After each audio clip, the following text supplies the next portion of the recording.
Dino, it was a pretty impressive first half. I guess then the first 45 seconds of the second half make it pretty difficult to take. Not really. I mean, I thought we knew what we would expect here coming to Manchester City. Top team with top players, and we had to have an awful lot of tactical discipline, defensive work rate, and I thought we did that very well in the first half. Although even then they've still created chances. Silva's put one wide. Sterling gets in behind a couple of times, but I thought we also showed enterprise when we won the ball back. I thought our attacking transitions, allowed us to get on the front foot at times, and goalkeepers made a good save from John McGinn as well. So we were the happier team to go in at 0-0, and I wanted more of the same, and unfortunately 46 seconds in and the good work's gone, so to speak. And we see Manchester City for the intricate passing movements and the patterns, and sit back and applaud the goals. This one was a 70-yard punt from the goalkeeper, and defensively we didn't deal with it well enough. Tyrone should have headed it clear, but if he didn't, then Bjorn and Fred should have been in better defensive positions to deal with it. And if you give top players like Sterling opportunities like that, then you'll get punished.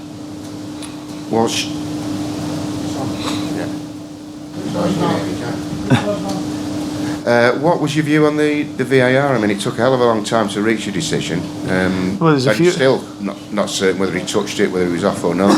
Well, there's a few of them today, wasn't there? I mean, there was 4 in the first half, I think, 2 handballs for them, 2 for us. But I never expected any of them to be given. Subjective decisions in the penalty box seem to leave it to the on-field referee. But the second goal, I was disappointed with how we defended the short corner, to be honest. But then I get back in the dressing room after and see it. David Silva scores the goal. I think has it been given to De Bruyne or David Silva? De Bruyne. Yeah, there's probably a get out of jail for the officials then, because Silva certainly touches it and goes away celebrating that he's touched it, which is a bit of a giveaway who's touched it and scored. But when he touches it, Sterling's in an offside position and clearly impedes the goalkeeper. Hi, Dean. Hi. How's Jack? Is he took a knock coming off today? Yeah, to be honest, I wanted to get him off just before that. He was obviously on a caution. And I just thought last 10 minutes get him off, and then he's just got a whack on the calf, so too early to see. We'll wait on Monday. What's your assessment on Jack today?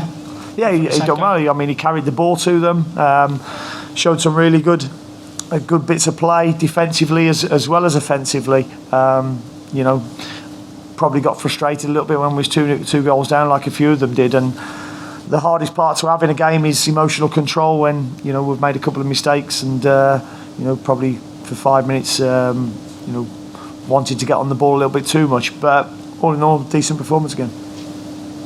Dean, your first time up against Manchester City, what did you learn about your team today?